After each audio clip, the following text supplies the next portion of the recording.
35. Read this sentence from paragraph 5. This flight lasted only 12 seconds, but it was nevertheless the first in the history of the world in which a machine carrying a man had raised itself by its own power to full air, sailed forward, and landed at a point as high as from which it started. Okay, the words only, nevertheless, and finally most clearly convey the idea that, well, what is the idea of this paragraph? We go back up. Well, this is most of the paragraph anyway. The idea here is that it really wasn't that long. And actually, we should go back because there are more details that suggested that.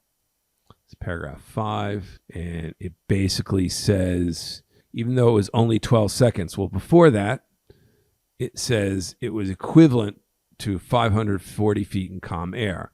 These aren't huge distances of flight, in the modern age where we fly across oceans and between cities, continent to continent. They just went 540 feet and only took 12 seconds. However, the idea here is it was a monumental historical flight, despite the numbers not being that impressive on their own.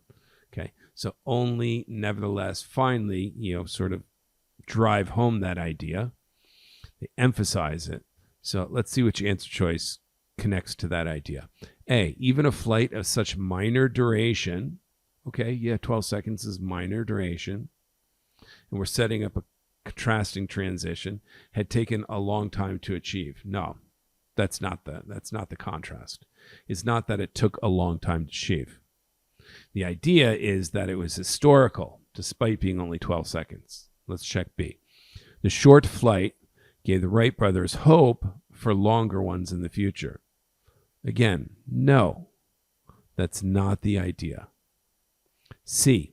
The flight proved that the machine was at last capable of becoming airborne. The flight proved it. Again, that's extreme, so you want to be careful. The machine was at last. Who knows about at last? We just don't know. I mean, maybe this is at first, or, I wouldn't put in the qualifier at last, capable of being airborne. And the machine, what machine? A machine with a person riding in it. They give pretty detailed explanation of what a flight was in the passage. This is not very detailed at all. So I don't think this is right. C does not look correct. D, although it was brief, yes, so we're contrasting, and it was brief, that's the idea. The flight was a remarkable accomplishment. Yes, it was historical. It was the first man-made flight that met the conditions. D is the correct answer for 35.